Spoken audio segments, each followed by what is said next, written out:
A very warm welcome to this meeting today to look at agri-tourism and opportunities for the south of Scotland, for the Scottish borders and for Dumfries and Galloway in this area. And it's such an area that's so dependent and so rich in agriculture and food and drink and beautiful landscapes and all the ingredients that go into successful agri-tourism. So already a thriving area in agri-tourism, but with a lot of potential to develop as well. So welcome to everyone that's joined the meeting. It's lovely to have you all with us. We've got a real mixture of existing agri-tourism businesses, farmers considering agri-tourism, and a great support network here as well from other people who want to see agri-tourism thrive. So thank you to South of Scotland Enterprise, South of Scotland Destination Alliance, NFU Scotland, Scottish Land and Estates, and others, including Visit Scotland, who I'll introduce formally in a second, just for helping to promote today and to kind of bring the network together. And hopefully this will be the start of some more regional meetings to try and grow agri-tourism. So what we're trying to do is, Scottish Agri-Tourism is a national sector body, but we're keen to ensure that agri-tourism can really grow and thrive in all areas of Scotland. We're really keen to find out what the particular types and kind of the variations of agri-tourism are. Like a visitor could come to Scotland and could have different types of agri-tourism experience, obviously between different businesses, but obviously when they go to a particular region, we're trying to understand what can that region offer that makes it distinctive from other areas. So hopefully we'll start to do that today. And if anybody's got any ideas about what makes the south of Scotland a unique offering for agri-tourism that you maybe can't get in other parts of Scotland, please put it in the chat box, because I'd love to have your ideas on that. So without further ado, I'm just going to hand over to Paula Ward, who's the Regional Director for Visit Scotland, just to say a few words of welcome. Hi everybody, really nice to see you. Just got some notes here. I'm really grateful to Caroline and the team for giving me the chance to speak to you today. So I'm going to just maybe give about 5 minutes of an overview, just setting the stage at a south of Scotland level. So there are a number of very experienced operators on the session today, and for us in the south, we know that farm diversification isn't new for the south of Scotland. For generations, our farmers have opened their homes, they've created a warm welcome, they've offered a hot meal to visitors the length and breadth of the region from Stranraer through to Eyemouth. However, what I would say is the concept of agri-tourism experiences is relatively new. There's been a change in consumer expectations that it's not so much a bed and breakfast experience that they're looking for now. They want to make genuine connections to the actual workings of the farm and to connect to the land and the landscape. So the entire south of Scotland is really characterised by farming and forestry, and that presents new opportunities for agri-tourism experiences and how we offer them to visitors.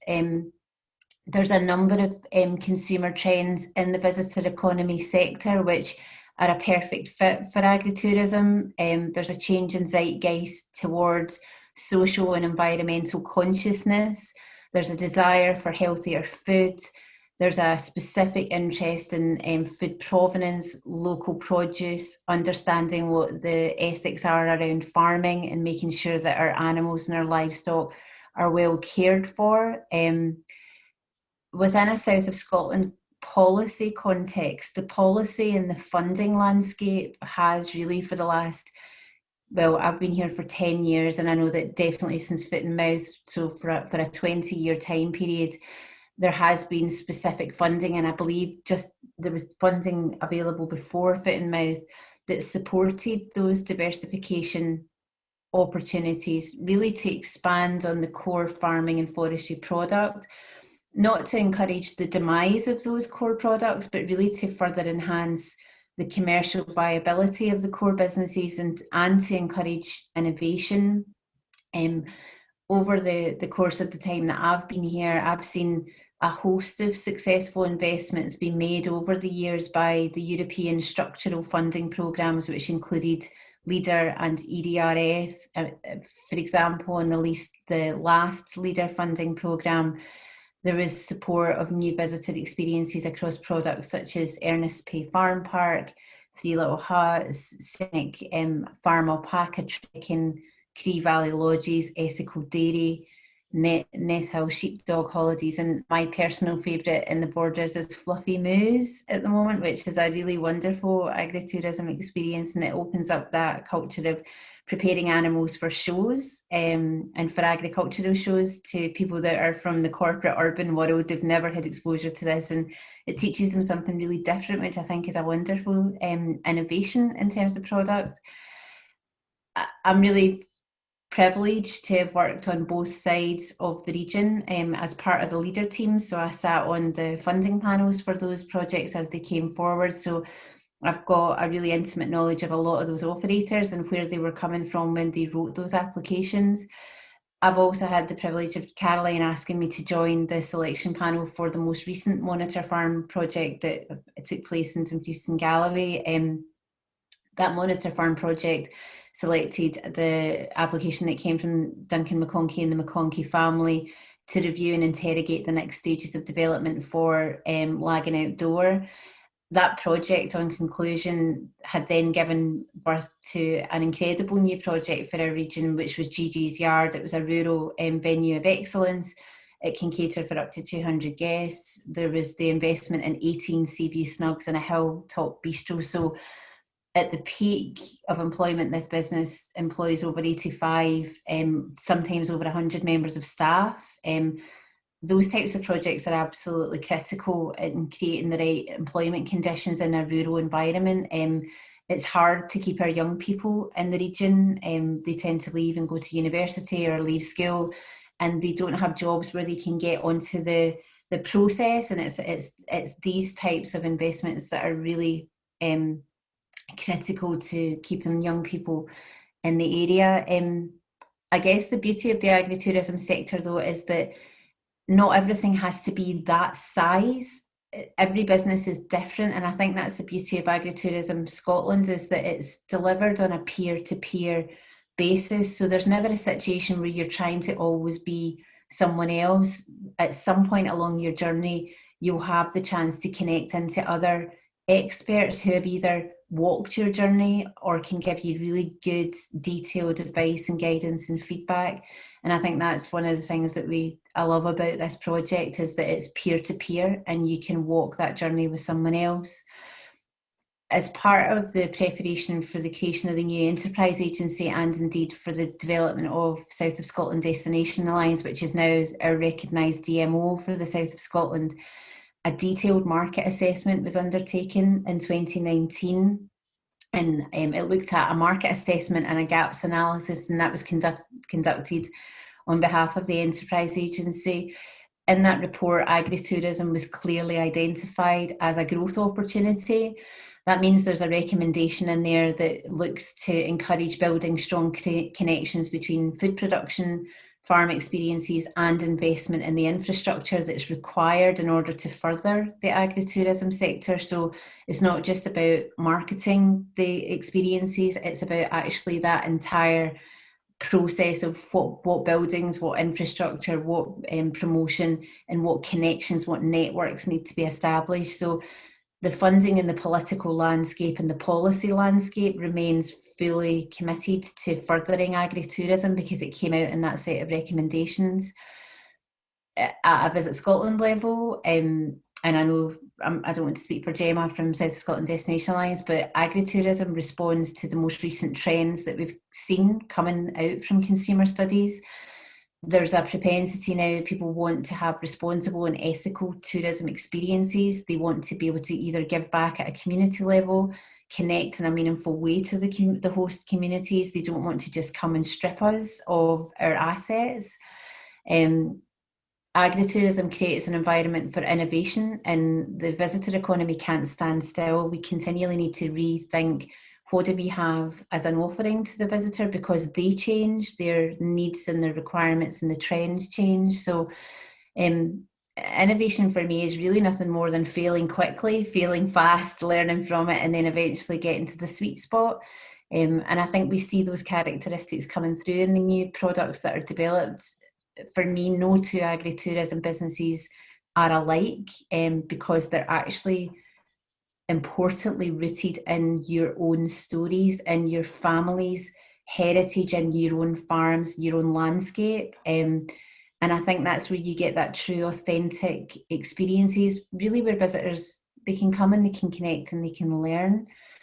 So I think agri-tourism, within the context of the south of Scotland, it highlights what we already know, that we're connected to our land, and our land shapes us, and it shapes the experiences that we can create for our visitors. So I think there's huge opportunities that sit within the south of Scotland, and the fact that we have the policy, the politics, and the funding support all teed up to support the sectors, it just makes for a really good starting point, Caroline. So I hope that's valuable, and it sets the stage a little bit as to where we are at a south level.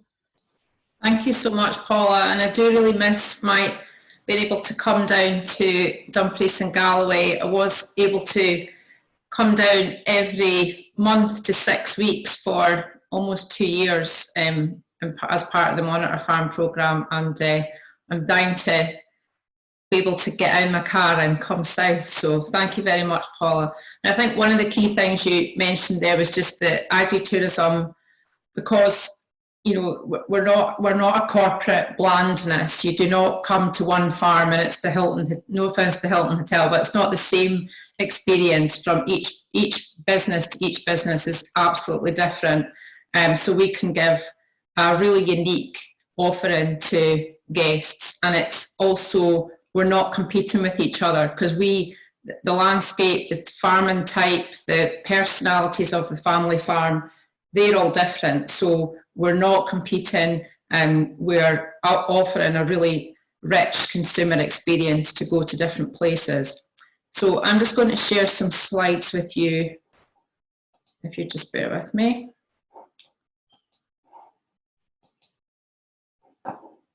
Okay. So I'll just, okay, so as I say, thank you very much to the people who've made today possible.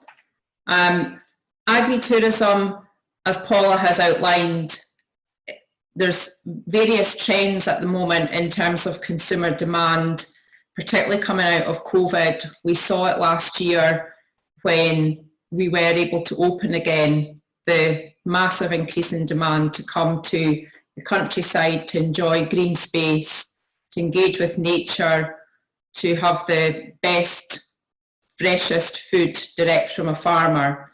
And so now, as we hopefully sooner rather than later come out of this next lockdown and hopefully never go back into anything like that, we are really ambitiously looking forward to a real growth period in agri-tourism.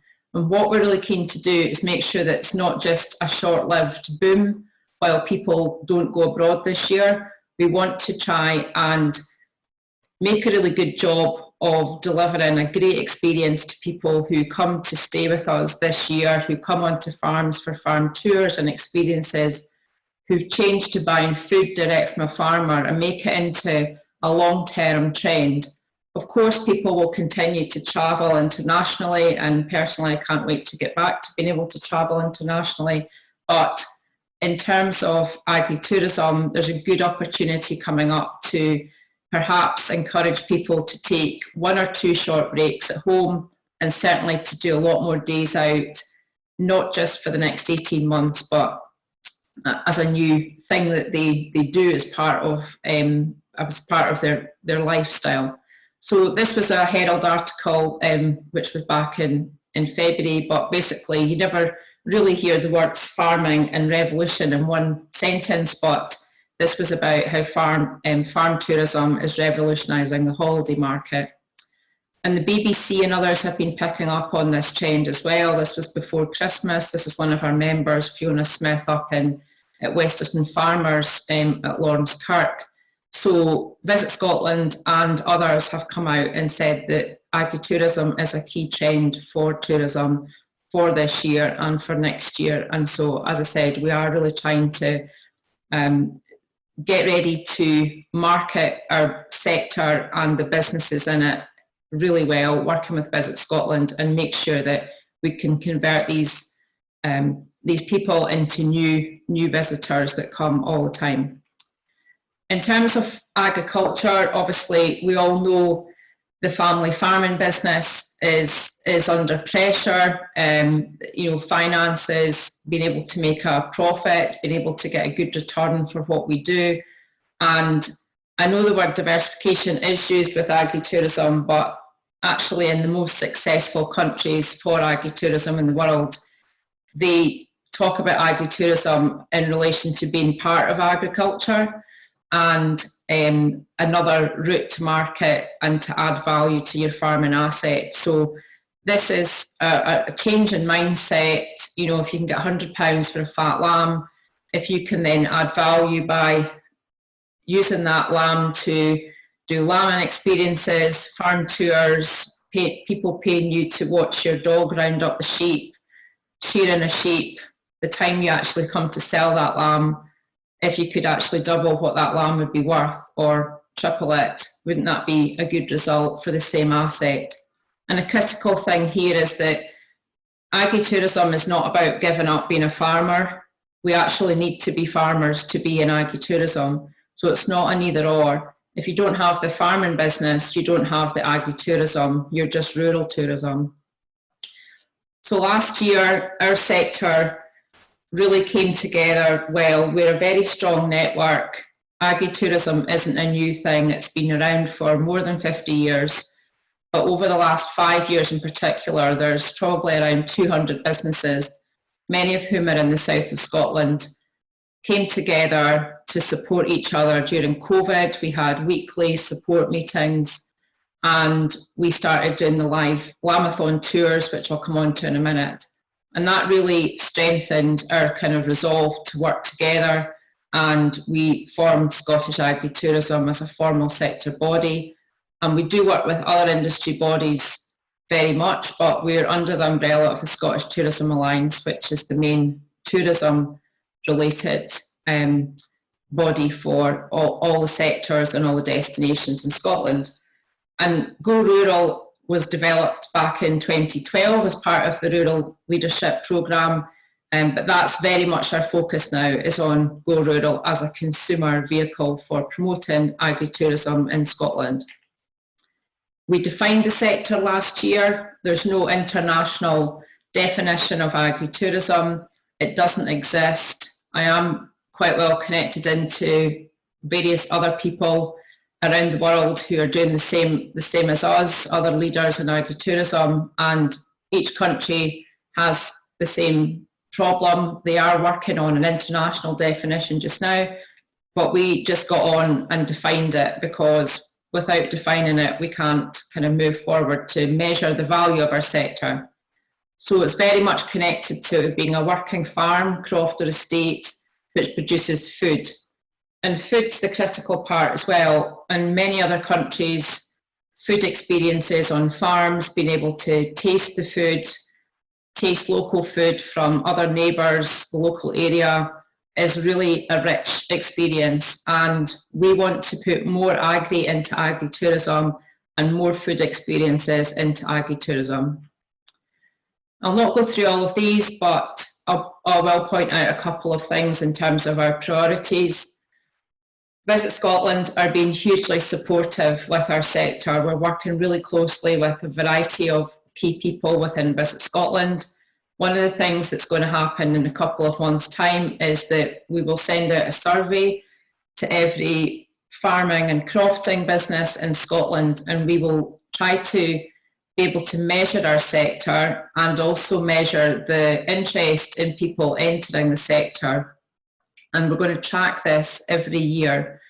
We will capture things like numbers of visitors coming to farms, the number of people in the sector, what type of agritourism they have. We'll be able to deliver that information at a destination level, so you'll be able to know in the south of Scotland or Dumfries and Galloway or the borders how many businesses are in agritourism.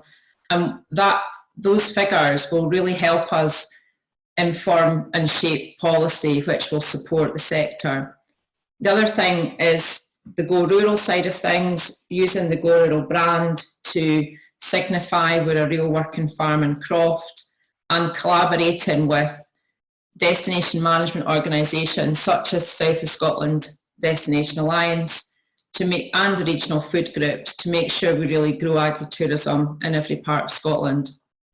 We've got 15 destination leaders throughout Scotland. I did think in this picture here I would have to put an arrow, but Robert's the one, not the cow or the bull, can't see what it is, a bull I think. Robert Wilson, who's going to be speaking in a second, will probably kill me as well, is our destination leader for the Scottish borders, and Murray in the centre of the picture here, taken a few years ago at the end of the Agri-Tourism Monitor Farm programme, will also be speaking to us in a moment. He is the destination leader for Dumfries and Galloway.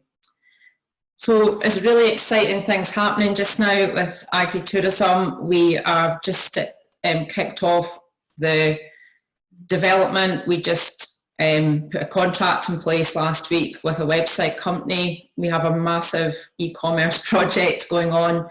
We want to attract £1 million worth of sales per annum initially to put money into farmers' pockets throughout Scotland, and we want to sell experiences, days out and nights out, short breaks and holidays, and food and drink directly through goruralscotland.com through a new site.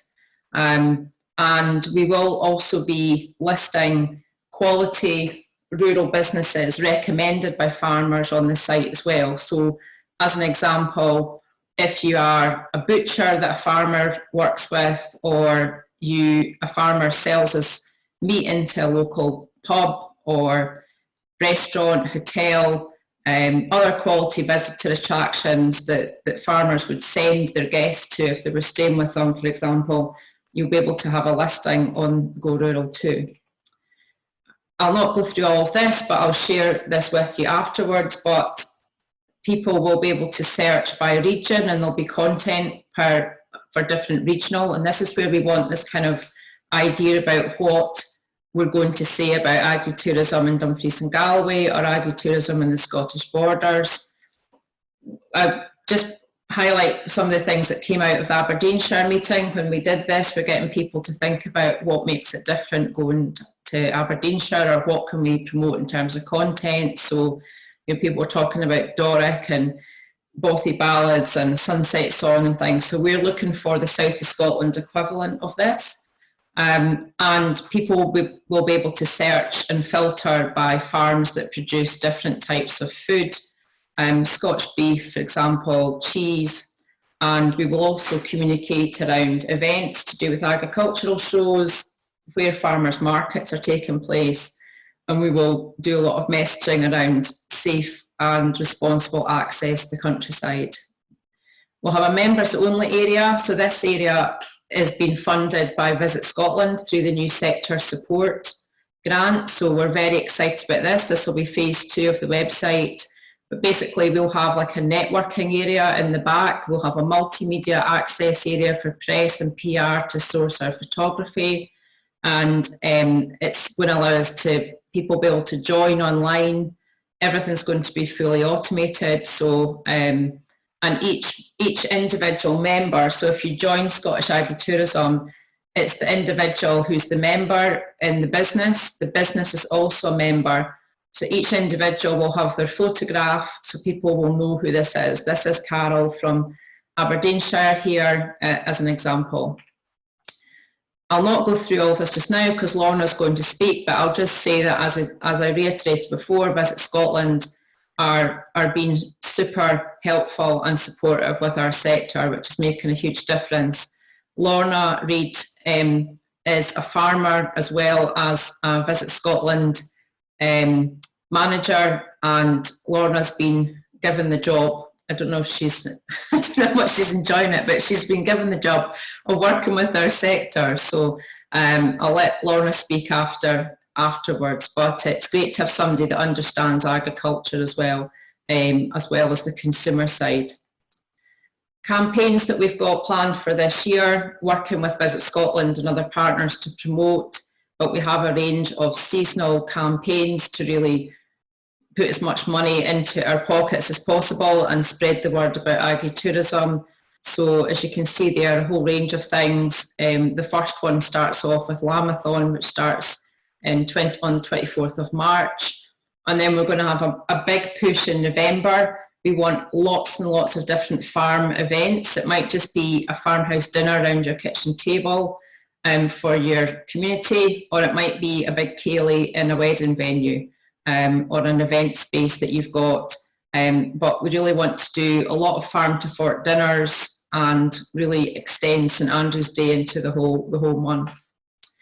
Lambathon, if you'd like to take part in Lambathon, please get in touch. We've got a few spaces. I think we've got 10 spaces still to fill. It's a great way to promote your business. It's a real adrenaline rush going live. You'll never know anything like it. You can't escape from it. But it's a great way to reach an audience, and people that took part last year had some good sales from it as well. I'll just finish off by, this was 3 months of the live tours impact last year. 10,000 families watched live. We had 3 to 4 that amount were watching in the evening, and in 3 months we had 750,000 minutes of live farming videos watched by individuals. So it was a real success, and we're hoping for the same push this year. Agri-Tourism monitor farms. So now there's 2 monitor farms, one in Luss in Loch Lomond and one in East Lothian at Drift. You can get involved in these. You can be from MD from all over Scotland. They're online just now, but we will go back to a mixture of online and physical meetings when we can. And it'd be great to have a future monitor farm, perhaps in the Scottish borders.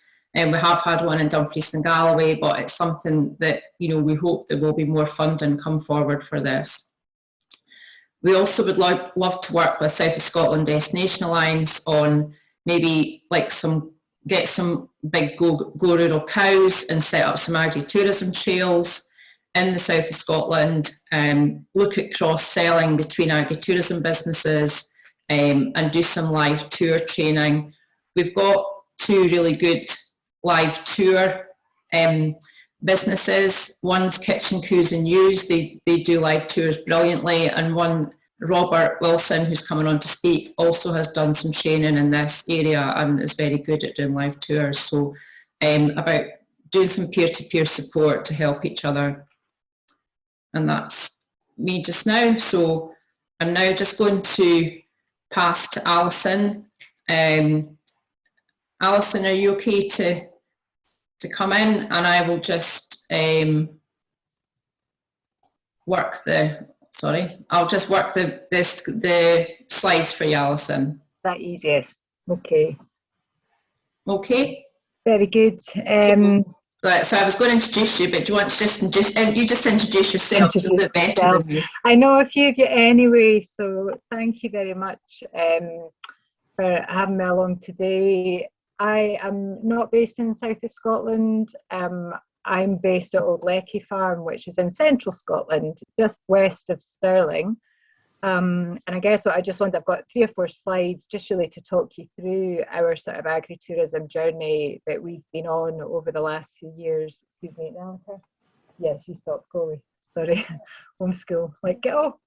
Right, so we are a sort of averagely small, I would say, mixed livestock farm. My husband and I took on the farm about 8 years ago. We've got 3 small children.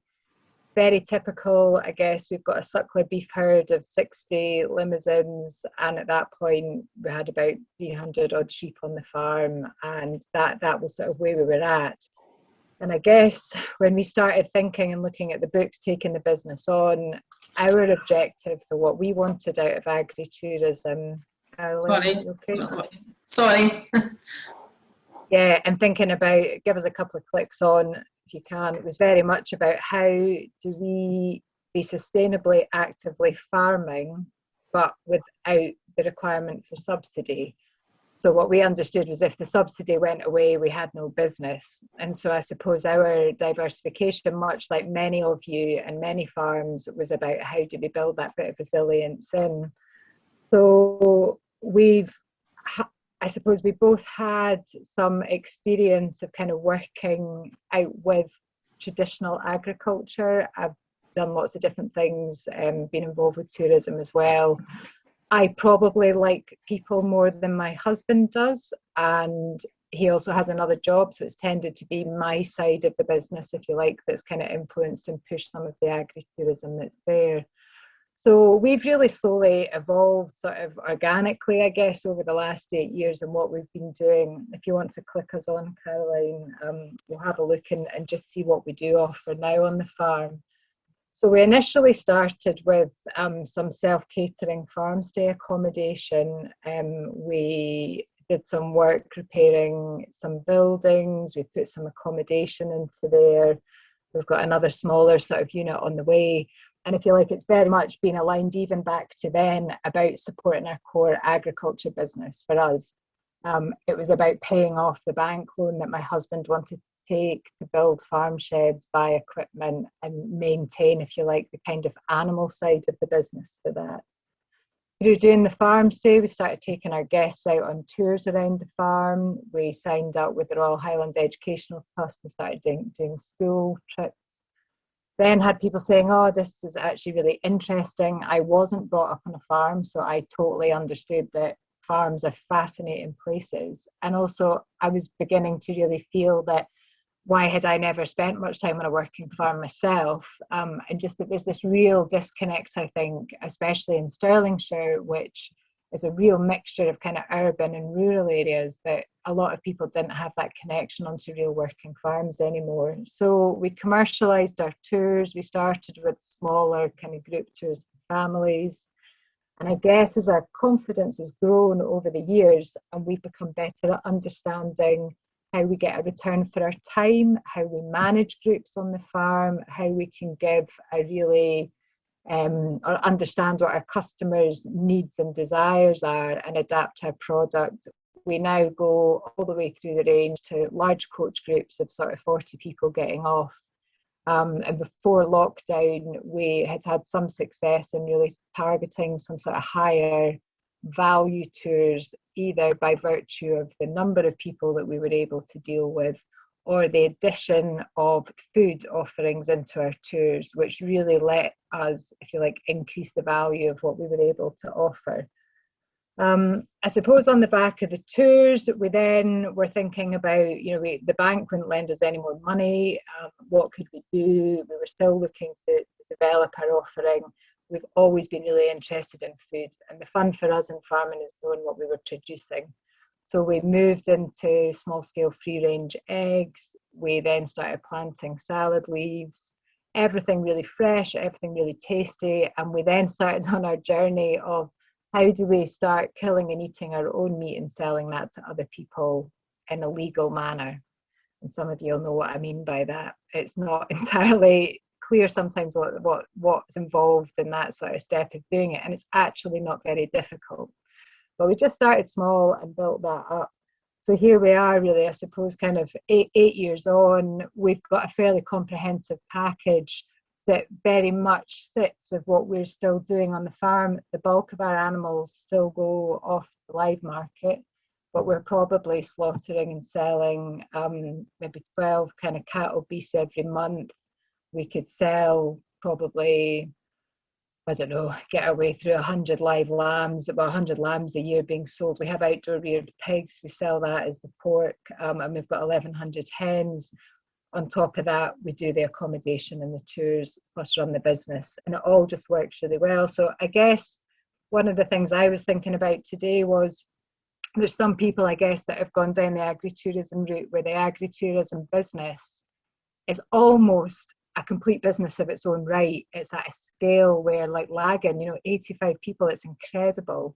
But I think, as Paula said, it doesn't all need to be pitched at that level. It can just be about having a B&B. I say just because these things are all changes if you're not doing them already. It can just be about having a holiday cottage. It could be just about tours. But I think it's for understanding for your own business and the personalities that you have within your business. What is it that you want agritourism to do within what your business objectives are for where you sit at the moment? And for us, it's never been about throwing our doors open to invite thousands of people onto the farm in an ad hoc manner. It's not our setup here. So it's about how do we get some of the value, but in a managed way from doing that. And we play with it at different times and try stuff and move on. Fail fast, I think, was the other term that I noted down there. We've done a few of those. Let's flick on to the next slide, Carolyn, and give us a couple of clicks. I'm not going to go into our website, but a little play on words there. Scottish Agritourism, a fucking great idea in my view. We've been involved. We went along to the first Monitor Farm meeting at Peel Farm. We didn't ever get down to Lagan back in the first run. Everybody loves a nosy into someone else's business, don't they? So the Monitor Farm programme's amazing. If you haven't been part of it, it's free to come along and it's just really good. Between that and then picking up the kind of work into Scottish Agritourism, we've benefited from a massive amount of opportunities, learning from other people's experience, definitely minimising risk, things like environmental health, all that kind of stuff through pooling experiences and information, maximising efficiencies. How do we actually cost our time? How do we charge and put our pricing structures in place? How do we benchmark against that about the offerings? COVID last year, the network of support was incredible. Access to government, the lobbying side that you can have as a group has been really good. Information sharing on grants was amazing. And I guess the training that we've received, everything around our storytelling, building our confidence, website stuff, doing the kind of branding, digital skills. If you give us one click, Caroline, along, give us just a one click. No, is it coming up? Is your link coming up? No, is it not going anywhere, Caroline? Sorry, am I meant to be clicking the sheep or the next slide? Click your arrow on your keyboard. I'm still back here. No, and another one. No, I suggest if you click anywhere on the sheep, is it not coming up? No, I can't get rid of your website. Are you on my website now? No, I'm on the slides. Right, okay. Can you get on? Well, no, it's okay. Just leave it on that. I'll just talk around it. I suppose one of the things that we've done that I think is, yeah, if you click on that new ideas one, Carolyn, can you follow the link from that? Just to give people an idea. When we started on our agritourism journey, the idea of something like this, if it opens up onto a new screen, will that link through for you, Caroline? Where do you want to go? Shop now?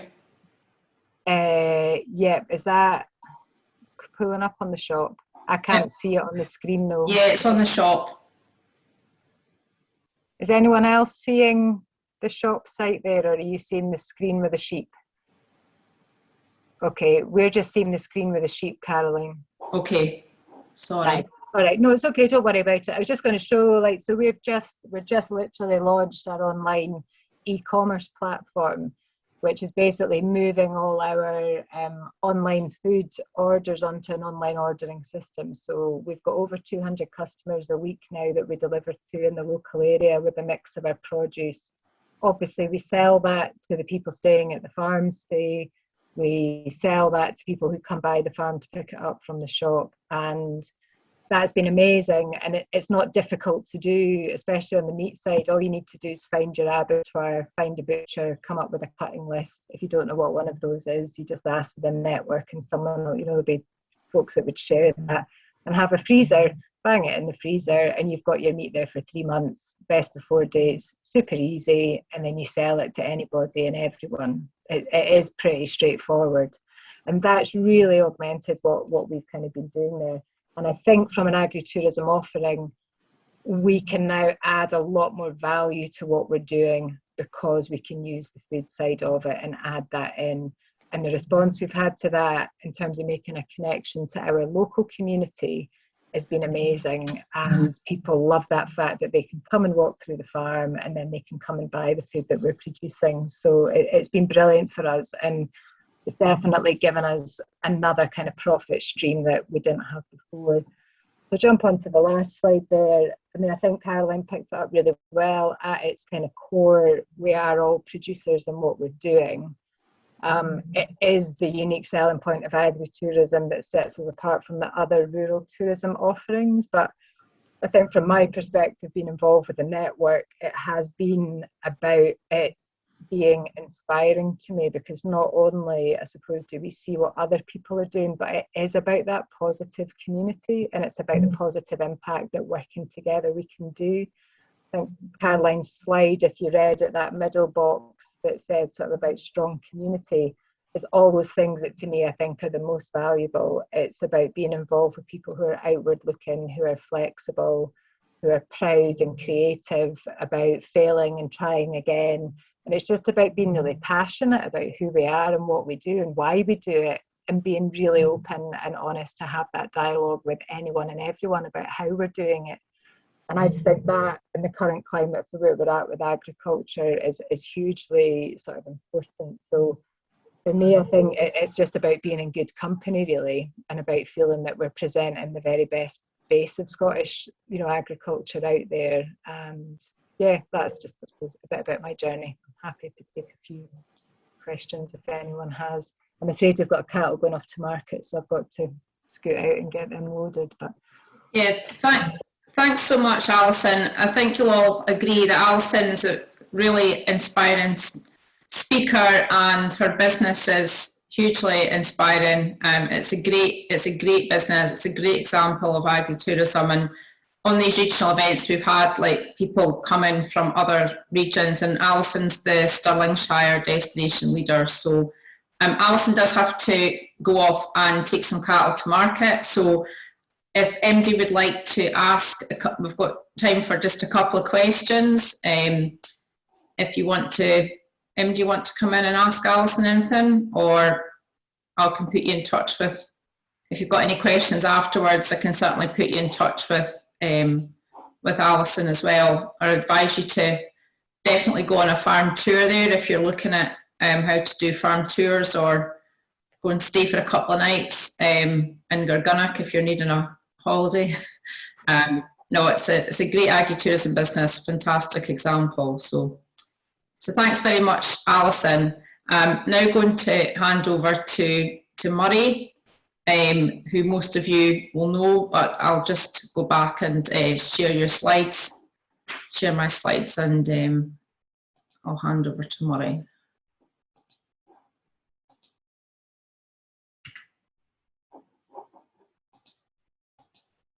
Oh. Okay, Murray. Okay. Those who don't know me, I'm Murray McConchie. I farm down at Mossyard Farm near Gatehouse of Fleet. We also... Murray, your volume's just a wee bit...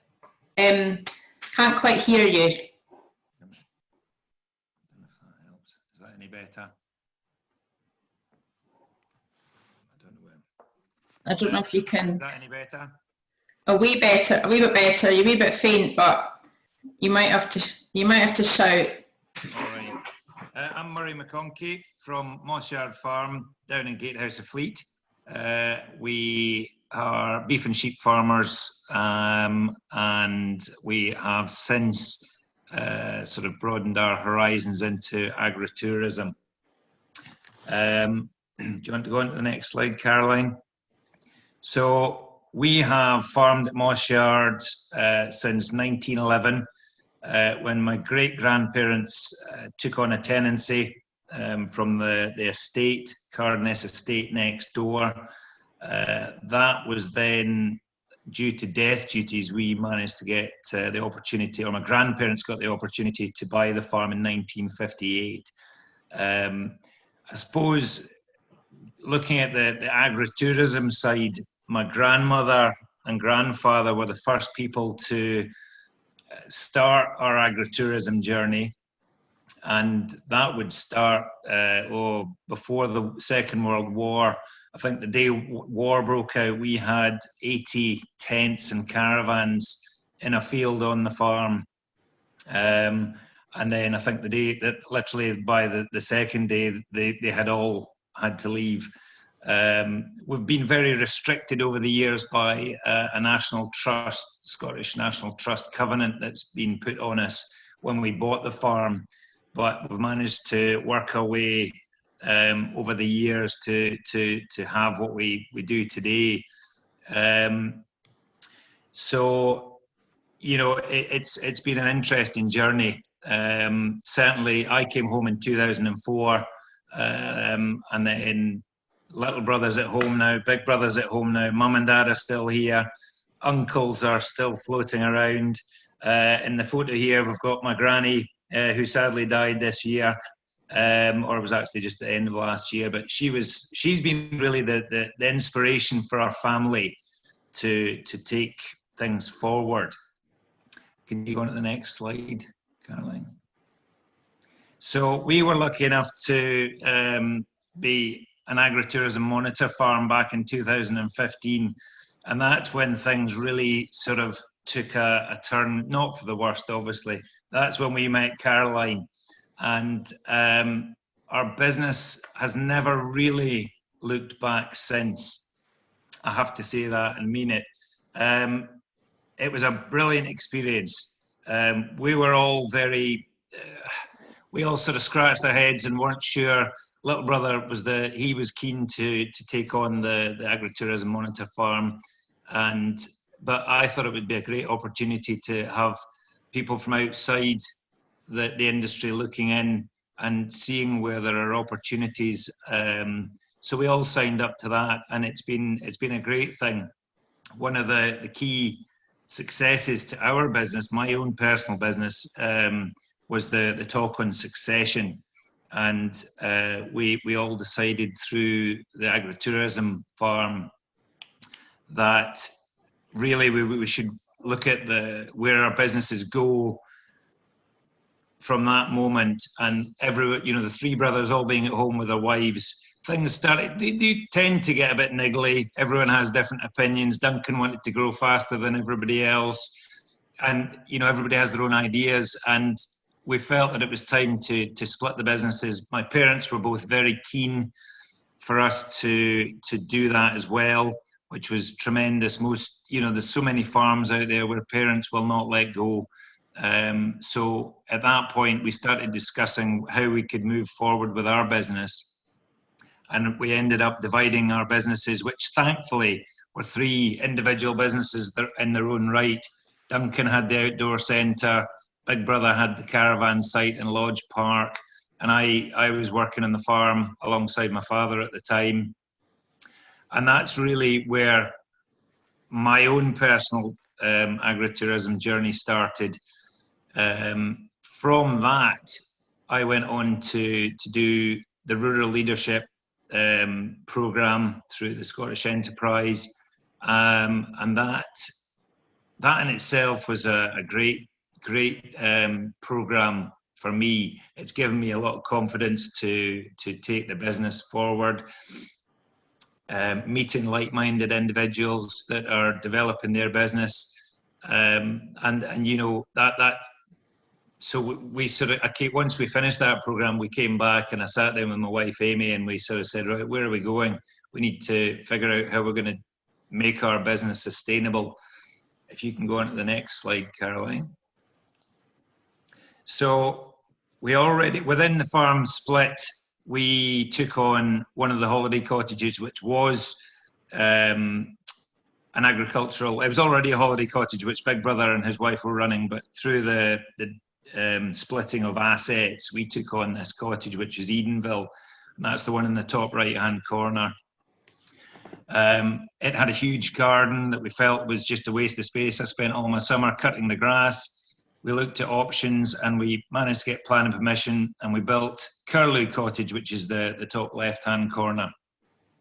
So already we were pushing forward with trying to, you know, create a business that, you know, allowed people to come and enjoy what we had in our doorstep. We're very lucky with our location. We're sort of 50 yards from the sea. We've got lovely beach. We've got hills, rolling hills behind the cottages. We've got the farmland surrounding the cottages. So it offers quite a lot for people coming to stay. And we already had the tourism based there. So, and you know, within a year, Curlew Cottage, oh, it's 48 weeks of the year it's let out. So, you know, we're very, and Edenville as well, both are very well let. In fact, Edenville, we've just finished some renovations during lockdown, and well, we'll have invested £25,000 opening up the window there, knocking walls down, giving it a complete makeover to try and bring it up to the spec of the new cottage. Next slide, please. So we scratched our heads, and then we came up with the idea. Amy's parents live about a mile away, just up past Lagan Farm, where I farm as well. I run the farming side of Lagan, about a mile away. And at the same time as we were looking up the road, Duncan had set up the Gigi's Yard, the wedding venue. And there was a huge opportunity, we felt, for accommodation for wedding customers, because there's such, you know, there is accommodation in the area, but you know, some people just want one night stays, some people want 2 night stays, some people want a week stay after a wedding. And so Amy's parents had a disused horse arena. We felt that it was a prime location with stunning sea views right out across the Isle of Man, across the Wigtonshire, and it was disused. And we just said to them, look, could we develop on this? And at that point, we developed 3 little huts, came up with the concept of putting some bespoke shepherd's huts on. We applied for leader funding, and we were very, very lucky to be accepted. And we were awarded a grant of £45,000 towards the project. Also, the bank said that they would lend us the other half of the project. So we managed to get planning permission on the site. We started building. As you do when you start building, you start losing control of, you get a bit overexcited. But we felt that during the build, you know, because we were lucky enough to get the funding from Leader, we took it to the next level and we pushed out. We've had bespoke kitchens put in. We decided to deck the insides out in the larch as well as the outsides. We went for the copper bath outside just as a little added extra. But, you know, we really pushed it to the high end. They've been so successful. We've been delighted with how they've let since 18 months we've been up and running. Not even that. Well, be about 18 months. Since then, we've added another 2 outdoor copper baths. Something different than the hot tubs. You know, people love a hot tub, but at the same time, I don't have the time to run up and down, change filters, wash them out, as well as lambing and calving and all the bits and pieces that go in the farm. Amy's got the pottery and cucumbery. There's so much going on, but you know, it's really added another string to our bow. It's secured our business. It's given, you know, agritourism for us. It's taken us to the next level in that. So can you go on? That's within the Scottish Agritourism. You know, we started our journey really when we met Caroline. I've always believed in her vision, and I think really it's a great opportunity to join an exciting journey. I really do believe that. The support network we've had over the last year, since we started doing the farm tours, the group that we're part of has gone boom, and everybody, you know, for me, as much it's a networking tool as much as anything. You know, if you have a question or want support and advice, it's a great place. It's a great thing to be part of, really is. And it, you know, it will give you the tool to drive your business forward, as it has with ours. And, you know, we're already looking at what we can do next, how we can develop our business further. I mean, the agritourism side has got it's almost its own business, but it's still very much part of the farm. Without the farm, there wouldn't be an agritourism business for us. And you know, we're keen to possibly do more of the farm stays, take people out doing tours. We are looking into selling our local produce, our own produce, as much as anybody else's locally, and that's where we are sort of possibly looking at more accommodation. I think we're keen to actually build ourselves a slightly bigger house first, but then our house will become a letting unit in its you know, its own right. But it's agritourism. I think, you know, it's a great thing. I think you should join today if you haven't already done so. Thanks so much, Murray.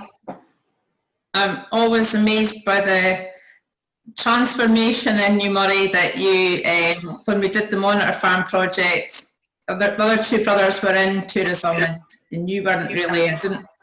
It was you and your dad farming together, and it's great to see that you and Amy have developed, you know, your own special kind of offering, very unique offering, and you know, what you've done with Three Little Huts is just immaculate. And Amy with her pottery, I know you've got further plans to expand as well. So yeah, it's great to see what you've all done. All the McConchie brothers have achieved, and it's generating so much economic value for Dumfries and Galloway as a whole. So if we can kind of all, I don't mean we all need to do everything, but if we can all kind of drive on like that, what a difference it could make to the rural economy.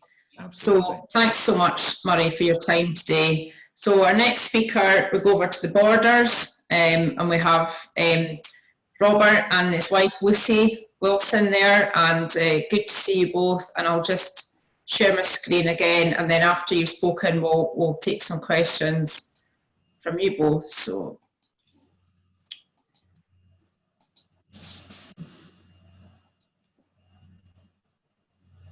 Okay. Hello, I'm Robert Wilson. Hello. Lucy. We're Wilson's Farm and Kitchen. I was very worried at the start of this when Paula was talking about Fluffy Moos, and you know, sort of learn where we're going and where we've been in this. So if you want to flick it on, Caroline. So I guess, you know, why did we go down the agritourism route? Well, I don't think we actually realised we were going down the agritourism route. We were just diversifying like other farms do. We're a relatively small tenanted family farm, and some of the farms we have on tenancy are not as secure as the home farm. So we've got limited scope to expand there.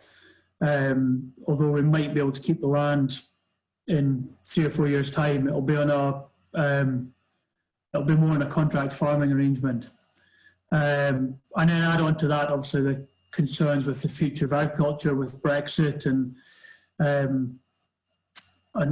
yeah, concerns just, I guess, the red meat lobby as well, just people against that. So it was an obvious route for us, diversification. Go on, Caroline, that's right. So it started, we've got a lovely old stable, 19th century stable on the farm, cast iron fittings, and it was basically just filled with junk and lawnmowers, and it was turned into a garage, and yeah, it was just sitting there doing nothing, and we thought it would make a lovely accommodation for people coming to the farm. So we took a bit of advice, and you know, it's right beside the farmyard, and people want privacy just now. Everybody's got nice buildings on the farm, but what's it going to cost to convert them. And when you see the likes of what Murray's done with the new huts and the new builds and the original cottage there in the corner, it was, looked a bit tired compared to the other 4 offerings, which obviously done upgrading now, but you can tell in the photo that was the original sort of leap into it with accommodation, and this would have been just the same. We couldn't go down the route of mediocrity. It had to be good, and there's no point in putting a lot of money into it when it was right beside the farmyard.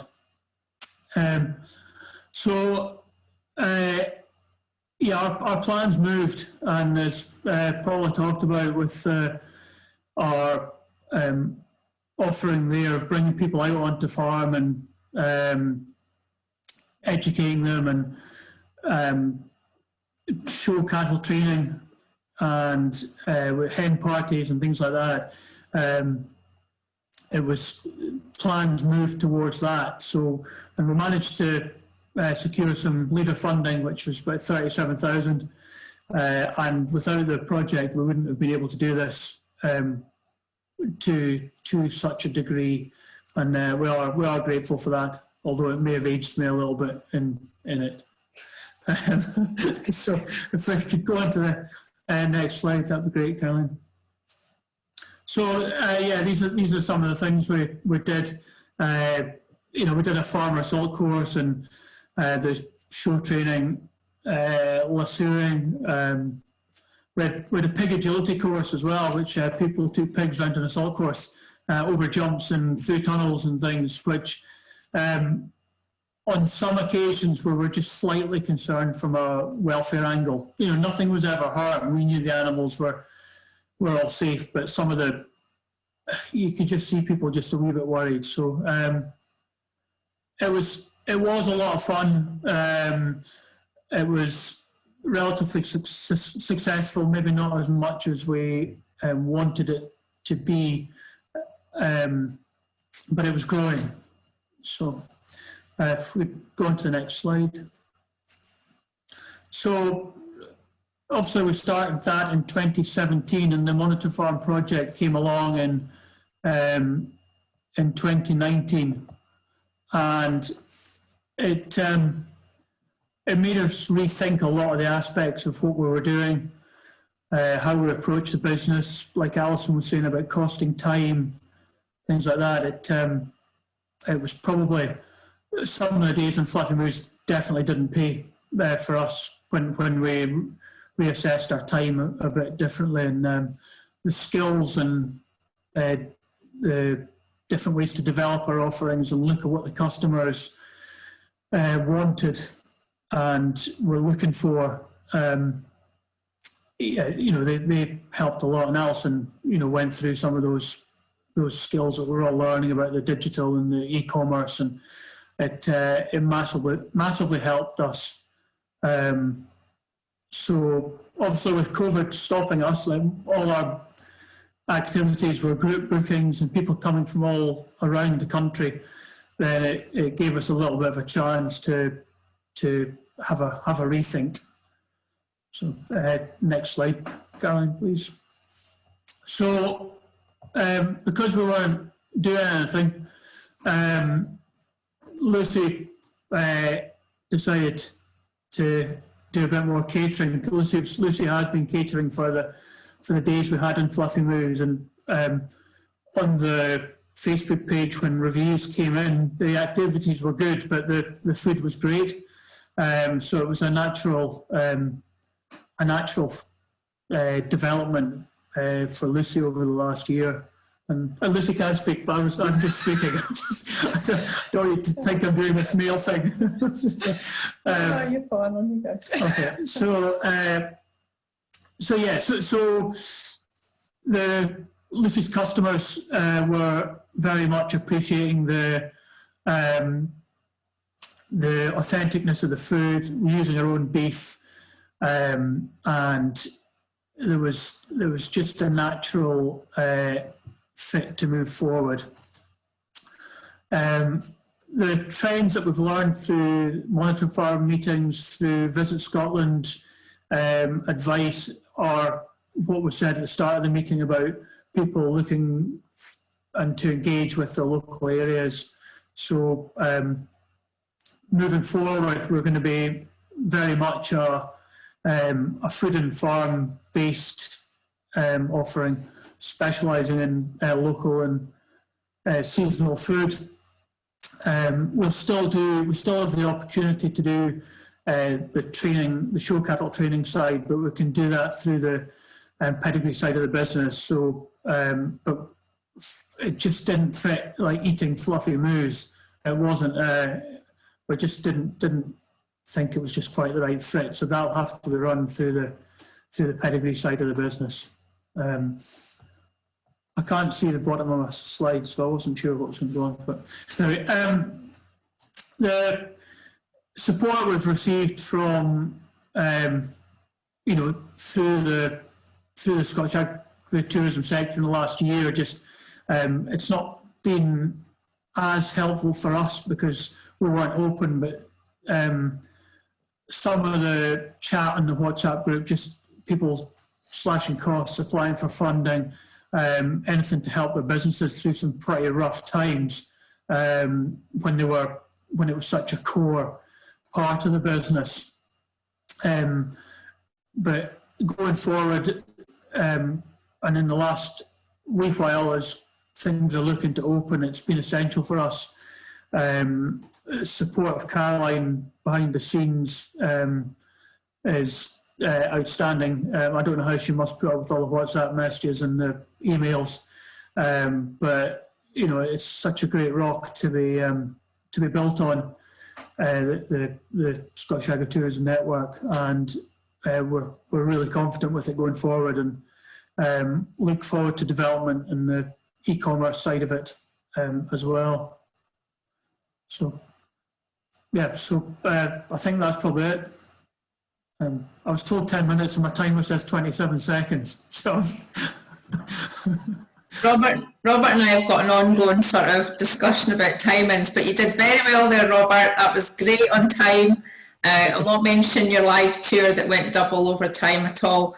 But no, thank you very much. That was a great insight. And I mean, Robert and Lucy, what they've done over COVID is, how they've reacted to the COVID situation and made a really difficult situation into an opportunity. I mean, Lucy is the most phenomenal cook. She's just amazing, and they do great live tours. They've got great skills as a team. They have a beautiful garden with fresh veg and their own Hereford beef.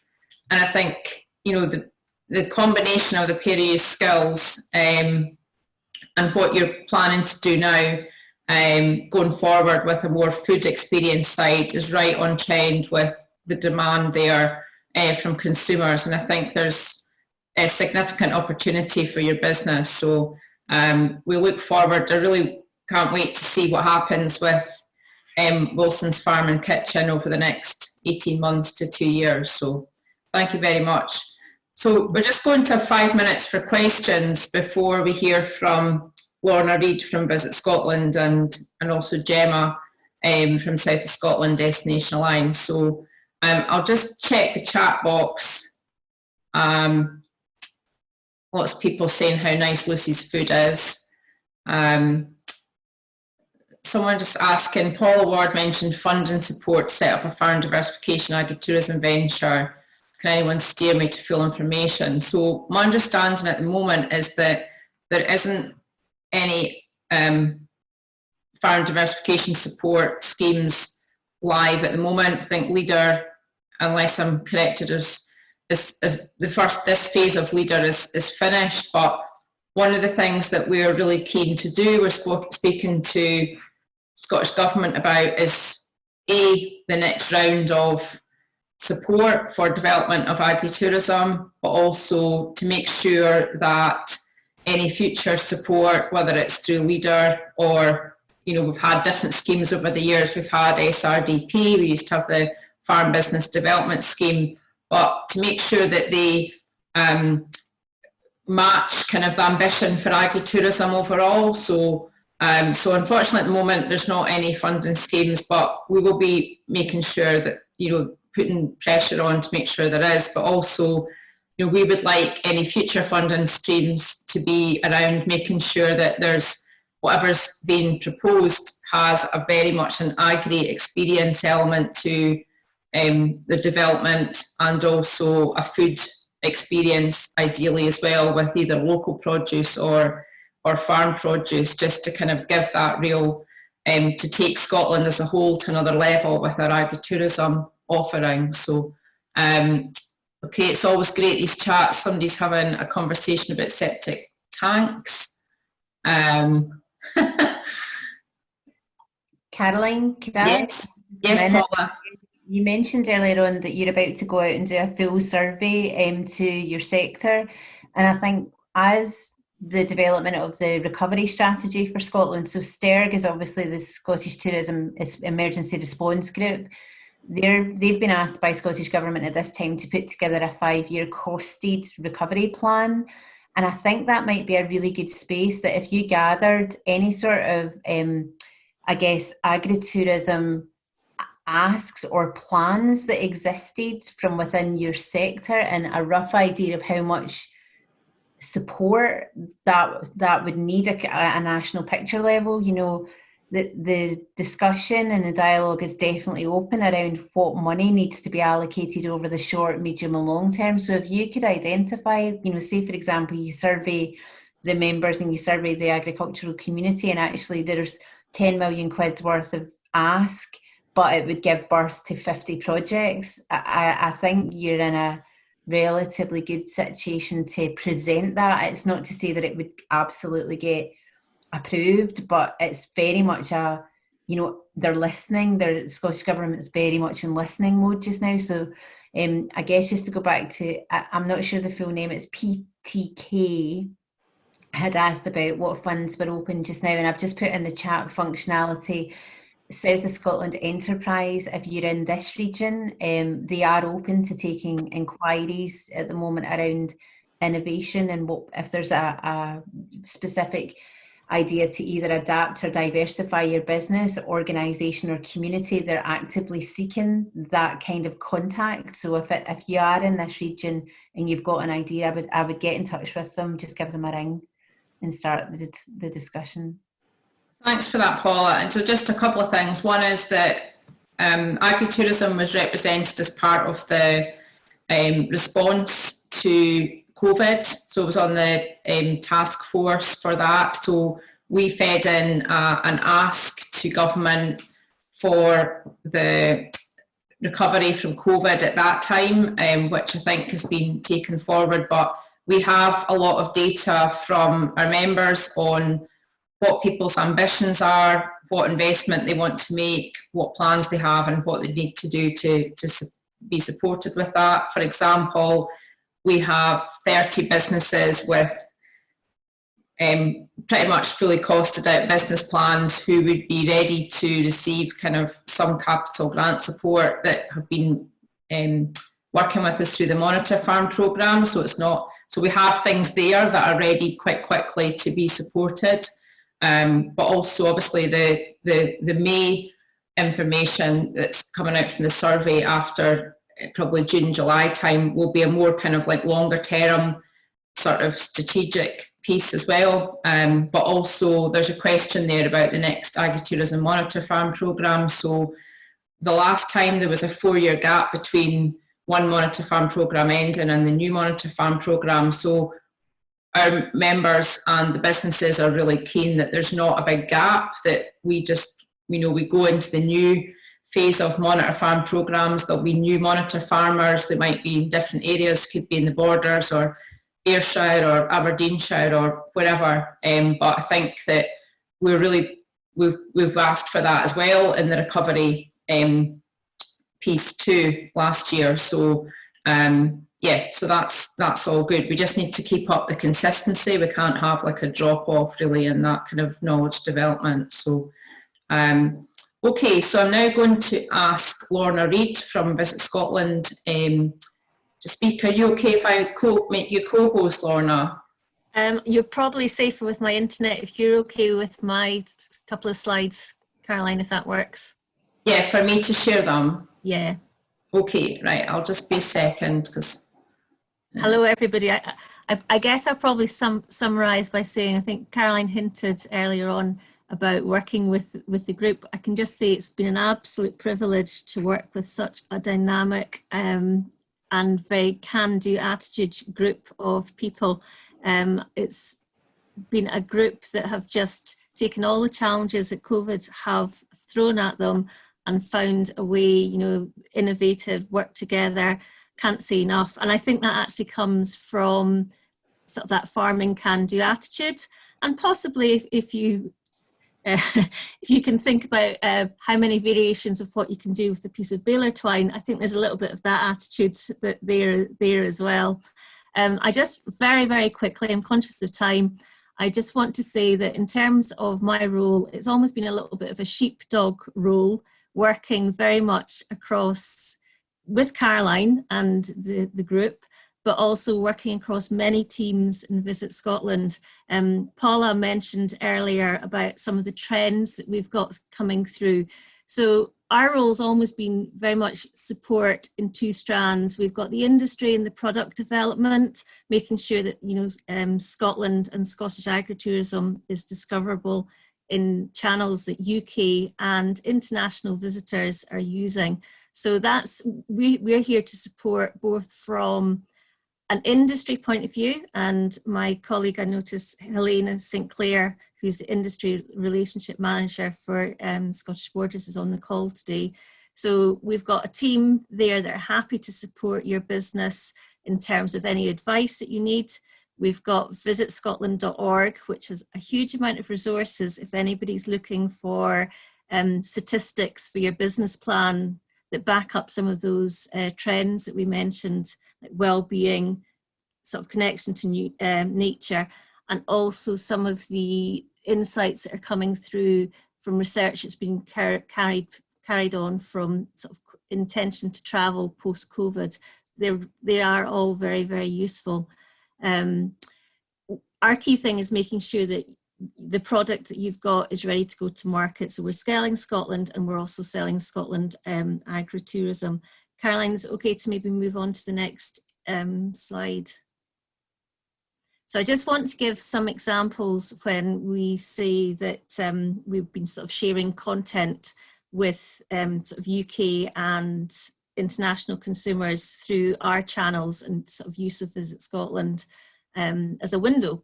So we've got a sort of funnel, if we want to call it that, of the Visit Scotland reach and vs.com, but also making sure that we're signposting through to Go Rural and supporting on the new Go Rural website.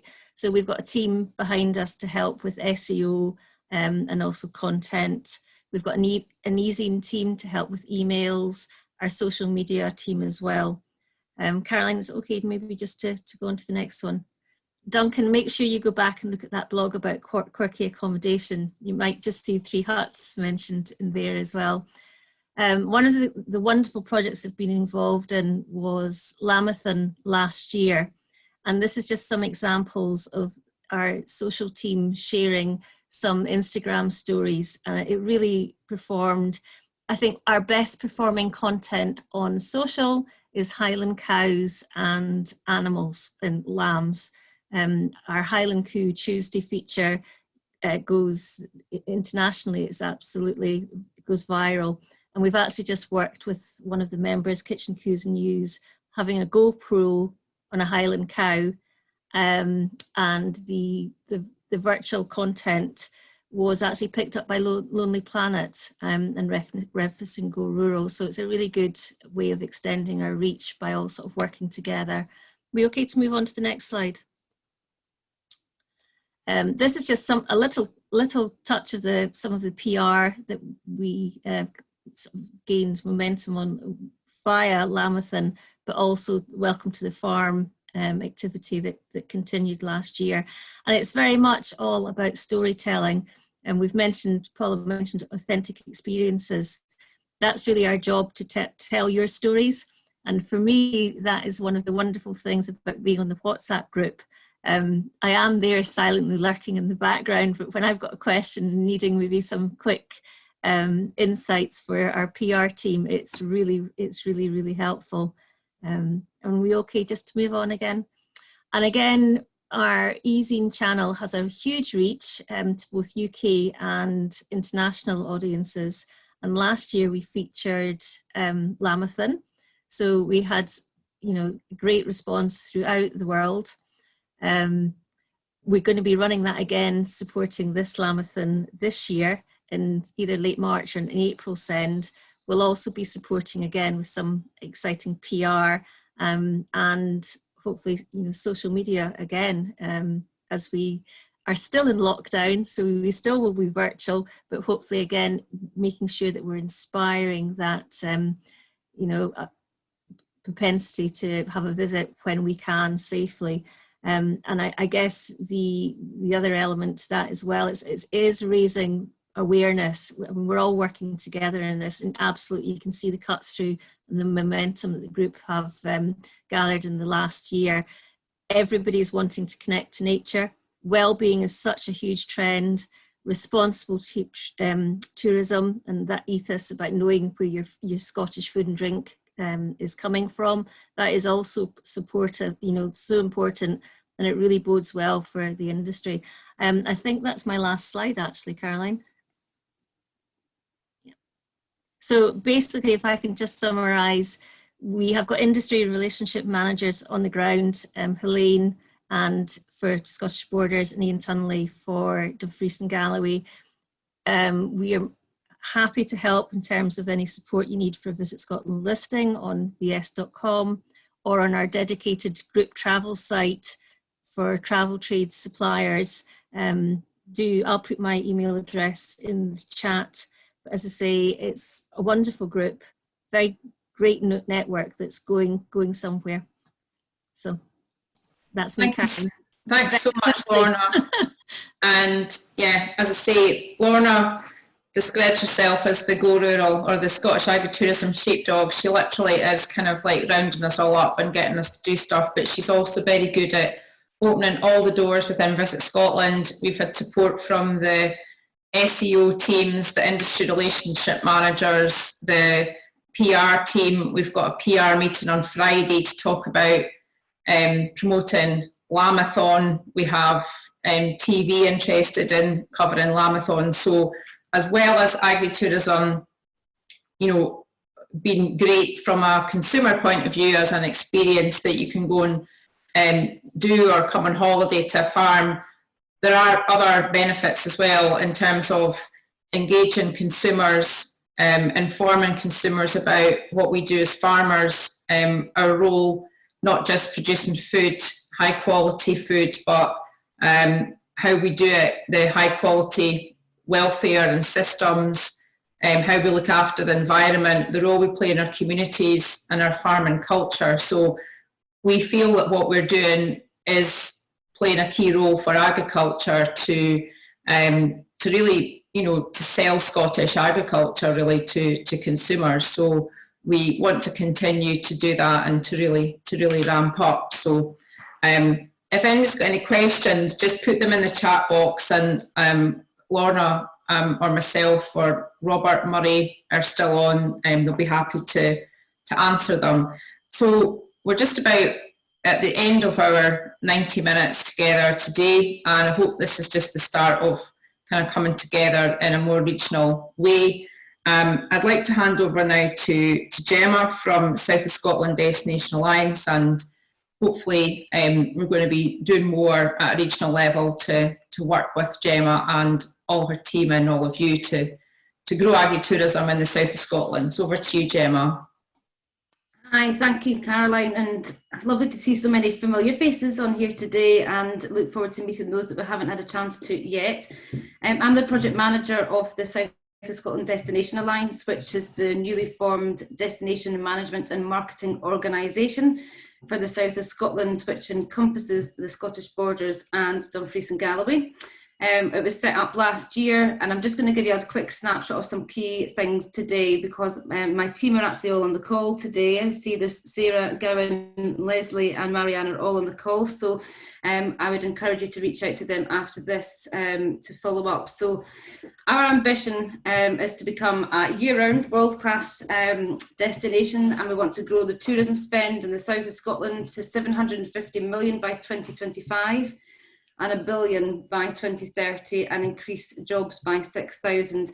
That was our ambition before COVID, and it remains our ambition to deliver on that. In the next 5 years, we aim to be financially self-sustainable through memberships, sponsorships, partnerships and other commercial agreements. We need to be sure that we're here for the long term. It's not just a funded project. We need to make sure that we're here for you as businesses, we're here for our destination, and we really start to see that visitor numbers driving forward to the south. Well overdue, I'd say. So established by the Scottish Borders Tourism Partnership and Visit South West Scotland, and it's been in the planning for quite some time, sort of built on the back of MB Tag as well, which was Midlothian and Borders Tourism Action Group, which some of you on the call are familiar with. SOCI is in place for the south of Scotland. It does give us an enormous opportunity to think and work differently. This approach to the destination development has never been done before, and we're giving the whole region a voice for the first time. You'll be aware, hopefully be aware of Scotland Starts Here, which is our marketing arm. So the SSD part has 4 key pillars. We're looking at sort of industry development and business engagement, where we're here for you as businesses to help look at what you need in terms of tools, whether it's training, events, collaboration, innovation, workshops, etc. One of the key things that we are looking to do in year 2 is really focusing on the product development, how to shape and develop a product or an experience, how we can help then showcase how to take that to market, whether it's, obviously through Visit Scotland are here as well, which are our key stakeholder partners, but also through Scotland Starts Here. So becoming a member of SSDA, your agritourism business could be on Scotland Starts Here platform, which we launched to the industry at the end of March this month, before putting any further campaigns out to really shine a light on the south of Scotland. In addition to that, we have a travel trade specialist, and we've been running a series of travel trade workshops and webinars, which some of you again have been in attendance in the past. We're currently at Explore GB promoting the south of Scotland, so if you have a product or an experience, then we really want to be speaking with you if you're not already members with SSDA, and Sarah, Gowan and Leslie are your key contacts for that, depending on what part of the south that you fall into. In addition to the marketing arm, we're also looking at that local supply chain piece. We're also looking at how we can encourage the youth of today to work in tourism and it be a career of choice. We're looking at the sustainability piece, and we really want to develop that relationship with Caroline and Go Rural and agriculture sector to drive that forward for the south of Scotland. It's a very strong piece. We've got some great businesses already doing it well, but let's try and get some more. As you said before, they're all completely different, and we can help shape that and take that to market through Scotland Starts Here in the travel trade. We are working on some campaigns for later this year, but I would really like to look at how we can work with all of you in developing any training and support that you need as businesses to create more bookable products and experiences, or indeed take the ones that you have to market. We have £500,000 worth of marketing spend each year for the south of Scotland through Scotland Starts Here. So enormous opportunities, like I mentioned. We can provide the tools and training to your businesses. So anything that you need, please do let us know. We can help shape things year on year, depending on what the needs of the businesses are or the industries that lie within that. And I would just really encourage that we all work together and highlight the south of Scotland as a tourism destination, and put that at the forefront of our minds. I think that we have an enormous opportunity post-COVID as well, with highlighting the south of Scotland. So I just wanted to give you a quick snapshot and a quick hello today, but we'll follow up. The ladies will put their email addresses and contact details into the chat box so that you can contact them directly if you're not already in contact, and I will be working with Caroline to look at how we can deliver a range of programmes of events and training opportunities for you in the south. Thanks, Caroline. Brilliant. Thanks so much, Gemma. And yeah, I think, you know, there is such a great opportunity in this area. So it'd be good to work on some really fun and innovative campaigns, I think, around agritourism. So I'd like to say thank you very much to everybody for joining us today. If you wanted to stay on and ask any questions, certainly I'll stay on.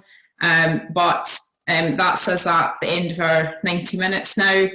And I'd just like to thank everyone for coming, for our speakers, Alison, Murray, Robert, Lorna, Paula and Gemma. Thank you very much to all of you. Thanks to South of Scotland Enterprise, SSDA, NFUS and Scottish Land and Estates and Visit Scotland for helping to promote